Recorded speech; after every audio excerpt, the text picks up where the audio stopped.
we lost? Oh, shit.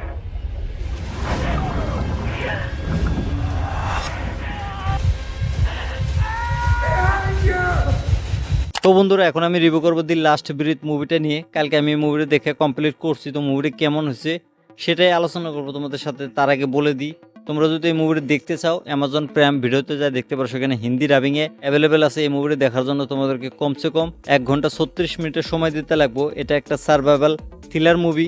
তো এই মুভির কাহিনীটার কথা যদি বলি, মুভির স্টার্টিংয়ে দেখায় দ্বিতীয় বিশ্বযুদ্ধের টাইমে একটা বিশাল বড় জাহাজ সমুদ্রের মাঝখানে ধ্বংস করে দেয়। তো সেই জাহাজটা জলের তলে ডুবে যায়। তো একদিন 2টা মেয়ে আর 3টা ছেলে সমুদ্রের মাঝখানে যায় সেই জাহাজের খোঁজে। তারা জলের তলে নামে, তো হঠাৎ করে একটা শার্ক মাছ তাদের উপরে অ্যাটাক করে দেয়। তারপর সেখানে বাঁচা মরার খেলা শুরু হয়। তারপর তারা সেখান থেকে কিভাবে সার্ভাইভাল করব সেটা যদি দেখতে চাও আর জানতে চাও, তাহলে তোমাদেরকে এই মুভিটা দেখতে লাগবো। তো এই মুভিটা আমার কাছে কেমন লাগছে যদি বলি, এই মুভিটা আমার কাছে একটা অ্যাভারেজ মুভি।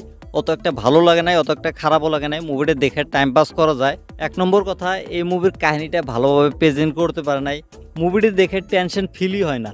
আমরা এর আগে অনেক শার্ক মাছের মুভি দেখছি, সেগুলো মুভিতে যেভাবে টেনশন ফিল হয়, এই মুভিটাতে এমনভাবে টেনশন ফিল হয় না। কাস্টের পারফরমেন্সের কথা যদি বলি, যতগুলো ক্যারেক্টার ছিল এই মুভিটার ভিতরে তারা ঠিকঠাক ভালো অ্যাক্টিং করছে। সিনেমাটোগ্রাফির কথা যদি বলি, মুভির সিনেমাটোগ্রাফিগুলো খুবই ভালো হয়েছে। যেমন জলের তলের যে সিনারিগুলো দেখানো হয়েছে সেগুলো দেখতে খুবই ভালো লাগে। ব্যাকগ্রাউন্ড মিউজিক খুবই ভালো হয়েছে। সার্ভাইভাল আর থ্রিলারগুলো যে দেখানো হয়েছে সেগুলো অত একটা ভালো হয় নাই।